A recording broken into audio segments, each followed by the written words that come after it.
Right, there are 3 stages to discipline in the home. First stage is you establish the rules or the boundaries. If a child breaks the rule, you go to second stage of discipline and you give an assertive, effective command. Not aggressive discipline, but not submissive discipline where the child rules the parent. The emotionally intelligent middle course assertiveness. So you give an assertive command. If the child still does not respond, then you go immediately to third phase and you take action. So if we go back to first stage of discipline, establishing the rules or the boundaries. When a child knows where his or her boundaries are, the child feels secure and settles down. Where the child doesn't know where his or her boundaries are, the child feels insecure and starts testing for the boundaries. And they will test you and test you and test you and test you. And I can give you a rule of thumb about discipline in the home. Your children will be as disobedient as you, the parents, allow them to be. And I'll say that again. Your children will be as disobedient as you, the parents, allow them to be. You, the leaders in the family, you lay down the rules. So you have definite rules. You don't have too many rules. You want a few rules that give your family an order and a structure and a routine, and your behavior as parents predictability. So I suggest just 6 rules. There's a time to go to bed at night and a time to get up in the morning. There's a time to eat. There's a time to do your homework when you come home from school. There's a time to tidy up after you've untidied. There's a time to have your bath. And then one more rule that doesn't apply to time. You speak to your mother and father with respect. Now I'm sure those 6 rules aren't going to make any child's life a misery. But they will give you order, structure, routine. And you need predictability because the human being, child and adult, we crave predictability. We want to know what's going to happen next.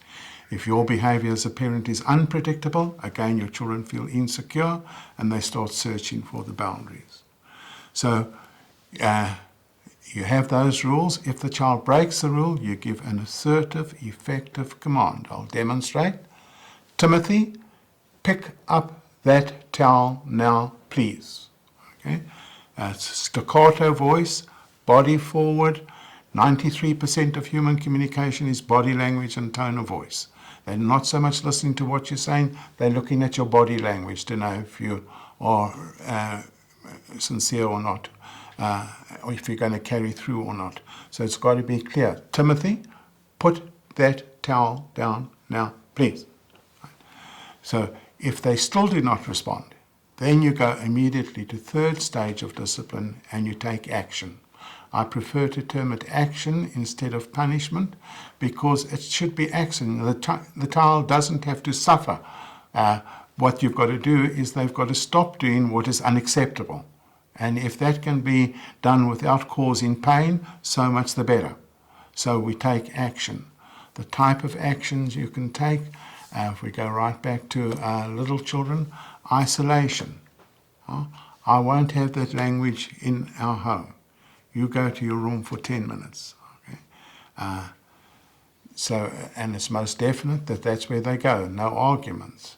As they get older, deduction of TV time, deduction of computer games time, and later on the deduction of cell phone usage, then the deduction of pocket money. When they're teenagers, that British term gating them.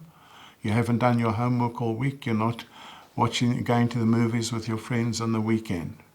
Now also with the action, don't be extreme. And that's where most fathers tend to go wrong.